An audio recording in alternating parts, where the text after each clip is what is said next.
everyone কি খবৰ ভালনে মই ডেইজি বেগম পুনৰ এটা ভিডিঅ' আপোনালোকৰ ওচৰলৈ লৈ আহিছোঁ এয়া হোমমেড মছলা ঘৰতে এইদৰে ভাজি মেলি লৈ বনাব লাগে এয়া গোলমৰিচ জিৰা আৰু সাবুত ধনিয়া যিটো মই তিনচুকীয়াৰ পৰা আনিছোঁ দেখিছেনে ইমান ধুনীয়া এটা কোনো লেতেৰা নাই এইদৰে ধুই মেলি ৰ'দত শুকুৱাই লৈছিলোঁ আৰু এইদৰে তাতে 3 চামুচ পৰিমাণৰ চফ মিলাই দিছোঁ আৰু লগতে কি মই মিলাই যাওঁ আপোনালোকে চাবচোন এয়া আজৱাইন মিলাইছোঁ এয়া কলা সৰিয়হ এইবিলাক গোটেইখিনি একেলগে মিলাই এয়া মেথি দিছোঁ আপোনালোকে এটা পৰিমাণ দিয়ে পোৱা যদি ধনিয়া হয় আপোনালোকে আধা পোৱা জিৰা এয়া কালো জিৰাও দেখিছেনে 3 পোৱা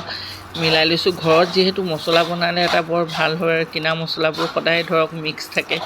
যিমানেই ব্ৰেণ্ডেড কোম্পানী নহয় কিয় আৰু এয়া জলকীয়া ভাল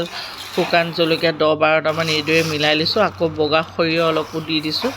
দি পিনে আপুনি কেৰাহী এখনত এইদৰে ধুনীয়াকৈ ভাজি ল'ব মছলাখিনি যেহেতু খুব ব্ৰাউন কৰিব নালাগে চনকা হোৱাৰ পিছত অকণমান গোন্ধ এটা যেতিয়া ওলাব আপোনালোকে গম পাই যাব যে হয় মছলাখিনি ৰেডি হৈ গৈছে পিছাত আৰু এয়া মোৰ ঘৰুৱা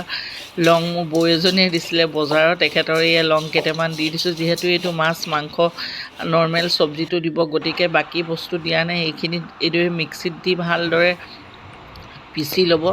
খুব বেছি মিহিন কৰিবলৈ দৰকাৰ নাই ঘৰুৱা মছলা যেতিয়া এটা হিচাপত মিহিন কৰিব আৰু সকলো বস্তুতে আপোনালোকে ৰান্ধি খাব যিহেতু মোৰ ভিডিঅ'বোৰ চাই বাৰু আপোনালোকে কেনেকৈ পায় মোৰ ফেমিলি মেম্বাৰ মোৰ অসমৰ ৰাইজলৈ অনুৰোধ থাকিল যে মোৰ ভিডিঅ'বোৰ চাই লাইক কমেণ্ট শ্বেয়াৰ এটা কৰে আৰু পেজটো ফ'ল' কৰি দিয়ে